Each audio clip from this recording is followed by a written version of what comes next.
Year 1846 जहां पर हमें एक समुद्री जहाज को दिखाया जाता है जो स्कॉटलैंड से इंग्लैंड की तरफ जा रहा है, पर तभी वो चट्टानों से टकरा जाता है जिस वजह से पूरा जहाज डूब जाता है। लेकिन 3 लोग ऐसे होते हैं जो बच जाते हैं। ये तीनों के तीनों एक छोटी सी नाव में हैं। इनके पास एक मैप भी है। जिस जगह ये जाना चाहते हैं वो यहाँ से बहुत दूर है, लेकिन ये लगातार उस नाव से आगे बढ़ते चले जाते हैं। इनके सामने अथाह समंदर है। दूर दूर तक इन्हें कुछ नहीं दिख रहा होता। तभी सामने जो कोहरा होता है वो छट जाता है, जहाँ पर इन्हें एक आइलैंड दिखता है। आइलैंड देखकर ये तीनों के तीनों खुश हो जाते हैं। ये अपनी छोटी सी नाव को आइलैंड के किनारे ले जाते हैं और अब ये तीनों के तीनों सेलर उस आइलैंड पर हैं। पर यहाँ पर इन्हें दूर दूर तक कुछ दिखाई नहीं देता। ये समझ जाते हैं कि ये इस आइलैंड पर अकेले हैं, जल्दी भूख और प्यास से मारे जाएंगे। पर तभी यहाँ पर एक बूढ़ा आदमी आता है जो इन तीनों का स्वागत करता है और कहता है कि तुम मेरे साथ मेरे घर चलो। उसे देखकर ये सब के सब बहुत खुश हो जाते हैं और अब ये तीनों उसके घर जाते हैं, जहाँ पर वो इन्हें खाने के लिए खाना और पीने के लिए पानी देता है। इन तीनों सेलर्स में से एक का नाम कॉजली होता है, जो उस आदमी को बताता है कि तुम्हारे घर से हमारा जहाज बहुत ज्यादा दूर नहीं था। तभी पानी के अंदर वो चट्टानों से टकरा गया, जिस वजह से वो डूब गया। मैं आपसे रिक्वेस्ट करता हूँ कि आप यहाँ आसपास कहीं बड़ी आग जला दें, ताकि अगर हमारा कोई साथी बच गया हो तो वो भी इस आइलैंड पर आ जाए। वो कहता है कि ठीक है, मैं आग जला दूंगा, लेकिन फिलहाल तुम आराम करो। कॉजली के कंधे पर बहुत दर्द हो रहा होता है, क्योंकि जब इनका जहाज चट्टानों से टकराया था तो उसके कंधे पर चोट लगी थी। ये वो आदमी देख लेता है, इसीलिए वो कहता है कि तुम मेरे साथ चलो, मैं तुम्हें डगलस के पास ले जाता हूँ, वो तुम्हारे घाव पर मरहम पट्टी कर देगा। अभी तीनों के तीनों उस आदमी के साथ डगलस के घर की तरफ निकल पड़ते हैं। तभी रास्ते में इन्हें एक लड़की दिखती है जिसका बिहेवियर बहुत अजीब होता है। वो अजीब तरह से बिहेव कर रही होती है, लेकिन वो आदमी उस लड़की को वहां से भगा देता है और अब ये तीनों के तीनों उस आदमी के साथ डगलस के घर पहुंच जाते हैं, जो इनसे कहता है कि तुम्हें चिंता करने की जरूरत नहीं है, जल्दी तुम्हारा घाव भर जाएगा, तब तक तुम यहाँ पर आराम से रह सकते हो। इन तीनों ने इस पूरे आइलैंड पर लगभग 40 घरों को देखा है, पर रहने वाले यहाँ पर 4 लोग हैं, जिनमें से एक वो बूढ़ा आदमी जो इन्हें सबसे पहले मिला था, दूसरी उसकी बेटी, तीसरा डगलस और चौथी डगलस की भतीजी। इन्हें कुछ समझ नहीं आ रहा होता कि बाकी लोग यहाँ से कहाँ गए, इसीलिए ये डगलस से पूछते हैं।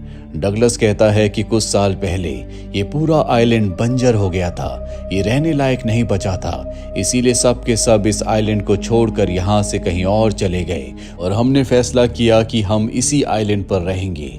रात को जब ये तीनों के तीनों सो रहे होते हैं, तभी गॉसलिन के साथ ही जिम को अजीब अजीब सी आवाजें सुनाई देती हैं, जिस बारे में वो अपने दोनों साथी गॉसलिन और फेरिस को बताता है। इन तीनों को शक हो जाता है कि इस आइलैंड पर कुछ न कुछ गड़बड़ है, क्योंकि यहाँ पर जो लड़कियां हैं उनका बिहेवियर बहुत ही अलग है, वो एबनॉर्मल बिहेव करती हैं। इसीलिए वो आइलैंड में घूमकर इस बात का पता लगाना चाहते हैं, लेकिन डगलस उन्हें ऐसा करने से मना कर देता है। वो कहता है कि ऐसा करने से तुम्हारी जान को खतरा हो सकता है, तुम्हें घर के अंदर ही रहना चाहिए, क्योंकि आइलैंड पर बहुत जल्दी अंधेरा हो जाता है। तुम जो सोच रहे हो ऐसा आइलैंड पर कुछ नहीं है, ये आइलैंड पूरी तरह से नॉर्मल है। पर ये डगलस की बात नहीं मानते और घर से निकल जाते हैं। पूरे आइलैंड पर घूमने के बाद इन्हें एहसास होता है कि ये एक डेड आइलैंड है, क्योंकि यहाँ पर इन 4 लोगों के अलावा न कोई जीव जंतु है, न पशु पक्षी।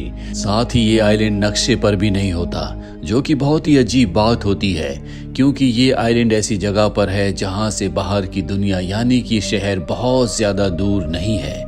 और अब ये तीनों अलग अलग आइलैंड को देखने का फैसला करते हैं। ये तीनों अपने अपने रास्ते निकल जाते हैं। जल्दी यहाँ पर अंधेरा हो जाता है, जैसे डगलस ने कहा था। उसने ये भी कहा था कि रात को इस आइलैंड पर खतरा बढ़ जाता है, इसीलिए गॉसलिंग और जिम जल्दी घर वापस आ जाते हैं। लेकिन इनका जो तीसरा साथी होता है, जिसका नाम फेरिस है, वो अब तक घर वापस नहीं पहुंच पाता, क्योंकि अंधेरा हो चुका है और उसे रात में बहुत कम दिखता है। वो आइलैंड पर अकेला घूम रहा होता है और तभी उसे अजीब अजीब सी आवाजें आना शुरू हो जाती हैं। उसे एहसास होता है कि उसके आसपास कोई है, जिससे वो बहुत ज्यादा डर जाता है। वो अपने साथियों को आवाज लगाता है, वहां से भागना शुरू कर देता है, लेकिन उसकी आवाज सुनने वाला यहाँ पर कोई नहीं। वहीं घर पर गॉसलिंग और जिम अपने साथी के लिए बहुत परेशान होते हैं, बाहर जाकर उसे ढूंढना चाहते हैं, लेकिन डगलस उन्हें मना कर देता है। वो कहता है कि रात को बाहर जाना ठीक नहीं है, तुम्हारा साथी जहां भी होगा ठीक होगा, सुबह होते ही तुम उसे ढूंढने चले जाना। हमें डगलस की भतीजी को दिखाया जाता है जिसका नाम लिंथ है। उसे कुछ होने लगता है, पर इससे पहले कि इन्हें पता चलता वो यहाँ से चली जाती है और अब ये फैसला करते हैं कि सुबह ये अपने दोस्त को ढूंढने के लिए जाएंगे।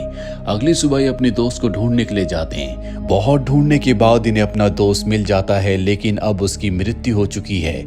ऊपर से गिरने की वजह से उसकी मृत्यु हुई है। इन दोनों को पूरा विश्वास हो चुका है कि या तो इस आइलैंड में कुछ गड़बड़ है या यहाँ पर रहने वाले लोगों के अंदर, खास तौर पर लड़कियों के, क्योंकि इन दोनों ने ही उनके बिहेवियर में बहुत सारे चेंजेस देखे हैं। खास तौर पर उनके एक्सप्रेशंस और उनकी आंखें पूरी तरह से बदल जाती है। कभी कभी तो वो इतनी एग्रेसिव हो जाती है कि उन्हें बेड के साथ बांधना पड़ता है। और सबसे अजीब इनमें से कॉरिगन होती है जो अजीब सी हरकतें करती है। वो हमेशा जंगल में घूमती है और कभी कभी वो आग के चक्कर भी लगाती है। उसका बिहेवियर सबसे ज्यादा स्ट्रेंज होता है और फिलहाल ये कुछ नहीं कर सकते क्योंकि इनके पास कोई सबूत नहीं है, पर जल्द से जल्द दोनों के दोनों इस आइलैंड से निकलना चाहते हैं। इसीलिए यहाँ पर ये और भी छानबीन करना शुरू कर देते हैं। गॉसलिंग को डगलस के रूम में एक डायरी मिलती है जिसमें कुछ जहाजों का जिक्र होता है जो इस आइलैंड पर आए थे, पर सब के सब मारे गए। कोई यहाँ से बाहर नहीं जा पाया, ठीक उसी तरह से जिस तरह से इनका दोस्त फेरिस इस आइलैंड पर मारा गया। और इन्हें शक है कि उसे कॉरिगन ने मारा है, इसीलिए अब ये इस आइलैंड को छोड़कर जाना चाहते हैं। रात को ये घर से बाहर निकलते हैं। समंदर के किनारे अब भी इनकी नाव होती है। ये उस नाव में बैठकर यहाँ से निकल जाते हैं, पर जैसे ये कुछ ही दूरी पर जाते हैं इनके चारों तरफ घना कोहरा छा जाता है। ये कोहरा इतना घना होता है कि ये एक दूसरे को अच्छे से नहीं देख पाते। साथ ही इन्हें अपने दोस्त फेरिस की चीखों की आवाज आ रही होती है। इन्हें लगता है कि सच में इनका दोस्त इन्हें मदद के लिए बुला रहा है, इसीलिए ठंडे पानी में कूदकर किनारे पर आ जाते हैं, जहां पर एक बार फिर से वही बूढ़ा आदमी इनके सामने आता है जो सबसे पहले इन्हें इस आइलैंड पर मिला था, जो इन्हें अपने घर ले गया था। और अब एक बार फिर से वो इन दोनों को अपने घर ले आता है, जहां वो इन दोनों को बताता है कि तुम यहाँ पर फंस चुके हो। अगर तुम जिंदा रहना चाहते हो तो जैसा मैं कहता हूँ तुम्हें वैसे ही करना होगा। ये आइलैंड उस वक्त से है जब समंदर भी नहीं था। कुछ सालों पहले तक यहाँ पर बहुत सारे परिवार रहा करते थे और एक दिन यहाँ पर एक लड़की आई जिसके सुनहरे बाल थे। वो बहुत ही सुंदर थी। उसने अपना नाम एमा बताया। उसका नेचर बहुत अच्छा था, हर कोई उससे मिलकर बहुत खुश हो जाता था। लेकिन उसकी सच्चाई कुछ और ही थी, क्योंकि वो एक इंसान नहीं बल्कि एक गॉडेस थी, जिसके आइलैंड पर आने के बाद यहाँ खुशहाली पहले से ज्यादा बढ़ गई। फसलें पहले से अच्छी होने लगी। हर कोई यहाँ पर बहुत खुश था। आइलैंड पर हर एक इंसान उसे पसंद किया करता था। लेकिन एक दिन एक आदमी ने नशे की हालत में उसके साथ जबरदस्ती की, उसे मार दिया। हालांकि वो एक गॉडेस थी, वो अपनी पावर्स यूज कर सकती थी, लेकिन वो इंसानी रूप में थी, इसीलिए उसे इसकी इजाजत नहीं थी। उसकी मृत्यु के बाद आइलैंड के बुरे दिन शुरू हो गए। फसलें पूरी तरह से बर्बाद हो गई। साथ ही आइलैंड पर जितनी भी फीमेल्स थी वो अपने आप पर काबू नहीं रख पाती थी। उन्हें कभी भी कुछ होने लगता, इसीलिए धीरे धीरे उन्होंने आइलैंड के सभी मेल्स को मारना शुरू कर दिया। लेकिन हम 5 लोग यहाँ पर बच गए ताकि इस आइलैंड का जो श्राप है वो ज्यों का त्यों रहे। जो भी पानी का जहाज इस आइलैंड के आसपास से गुजरता है वो अपने आप ही डूब जाता है। उसके बचे हुए मुसाफिर जब इस आइलैंड पर आते हैं तो एक एक करके उनका खात्मा कर दिया जाता है। ये पूरी सच्चाई जानने के बाद ये दोनों के दोनों डर जाते हैं। पर अब यहाँ पर जो डगलस है यानी कि वो डॉक्टर, वो इनकी मदद करने के लिए तैयार है। वो चाहता है कि ये दोनों यहाँ से निकलकर अपने घर वापस पहुंच जाएं। लेकिन ये इतना आसान नहीं है। आज तक कोई भी इस आइलैंड से बचकर नहीं निकला। रात को गॉसलिंग के पास कॉरिगन आती है। वो उसे अपना लॉकेट देती है और कहती है कि तुम यहाँ से चले जाओ, क्योंकि यहाँ रहकर तुम जिंदा नहीं बच सकते। गॉसलिंग के दिमाग में और भी बहुत सारे सवाल होते हैं, इसीलिए वो कॉरिगन का पीछा करता है, जो कि एक कमरे में चली जाती है। गॉसलिंग बाहर होता है। वहां अंदर कॉरिगन में बहुत सारे बदलाव हो रहे होते हैं और तभी गोली चलने की आवाज आती है। ये सब उस तरफ जाते हैं जहां से गोली की आवाज आई थी। इन्हें पता चलता है कि गॉसलिंग का जो साथी जिम था उसे किसी ने मार दिया। यहाँ पर कॉरिगन भी होती है, उसे कुछ होने लगता है। उसका ना अपने दिमाग पर और ना ही अपने शरीर पर कुछ काबू रहता है। ये उसी गॉडेस की शराब की वजह से हो रहा है जो इस आइलैंड पर आई थी, जिसे यहीं आइलैंड के एक आदमी ने उसके साथ जबरदस्ती करके मार दिया था।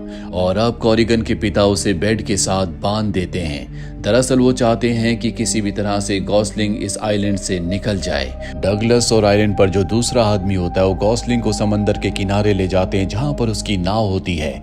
ये उसे ईयरबड देते हैं और कहते हैं कि इन्हें अपने कानों में डाल लो ताकि तुम्हें कोई आवाज सुनाई ना दे। वो ऐसा ही करता है और अपनी नाव लेके यहाँ से जब वो निकल रहा होता है तभी वो सामने पहाड़ पर देखता है जहां पर 3 लड़कियां उसे दिखती है, जिसमें से एक लेंथ, दूसरी कॉरिगन और तीसरी वही गॉडेस है जिसका नाम एमा है। एमा एक गाना गुनगुना रही होती है और दोनों लड़कियां उसका साथ दे रही होती है। और अब गॉसलिंग भी उस गाने को सुन सकता है और एक बार फिर से घना कोहरा छाना शुरू हो जाता है। वो अपने साथियों की आवाज को सुन सकता है जो उसे मदद के लिए बुला रहे हैं। हालांकि ये सच्चाई नहीं है, उसके दिमाग का भ्रम है। और अब जब उसका अपने दिमाग पर काबू नहीं रहता तो वो पानी में कूद जाता है, जिससे उसकी मृत्यु हो जाती है। उसकी मृत्यु के बाद ही एमा गाना गाना बंद कर देती है, वहां से गायब हो जाती है। गॉसलिंग और उसके साथ जो लड़की होती है, इन दोनों को एहसास हो चुका है कि यहाँ पर जो कुछ हो रहा है वो बिल्कुल गलत है। इसीलिए वो दोनों के दोनों पहाड़ से कूद जाते हैं। उन दोनों की मृत्यु के साथ ही एमा की शक्तियां भी खत्म होने लगती है। वही समंदर में हमें गॉसलिंग को दिखाया जाता है जो अब भी जिंदा होता है। दरअसल वो जानबूझकर पानी में कूदा था क्योंकि उसे पता था कि जब तक वो पानी में नहीं कूदेगा एमा गाना गाना बंद नहीं करेगी, जिससे वो दोनों लड़कियां उसके वश में रहेंगी। इसीलिए जब वो पानी में कूदा तो एमा ने गाना गाना बंद कर दिया, जिसके बाद कॉरिगन और दूसरी लड़की पहाड़ से कूद गई। दरअसल कॉरिगन गॉसलिंग से प्यार करती थी, इसीलिए उसने उसे अपना लॉकेट दिया था जो अब भी उसके पास होता है। वो अपनी नाव में बैठकर यहाँ से निकल जाता है। वो अपने घर पहुंच पाया या नहीं इस बारे में हमें कुछ नहीं बताया जाता। साथ ही आइलैंड पर अब डगलस और वो दूसरा आदमी है। हालांकि डगलस की भतीजी यानी कि कॉरिगन और दूसरे आदमी की जो बेटी होती है उन दोनों की मृत्यु हो चुकी है, जिसका मतलब ये है कि वो श्राप भी इस आइलैंड से खत्म हो चुका है, जिस वजह से यहाँ पर आने वाले सभी लोगों को मार दिया जाता था। आसपास से जो भी शिप गुजरता था उसे डुबा दिया जाता था। पर अब इन दोनों का यहाँ पर क्या होगा इस बारे में हमें कुछ नहीं बताया जाता। उम्मीद करते हैं कि ये कहानी आपको पसंद आई होगी।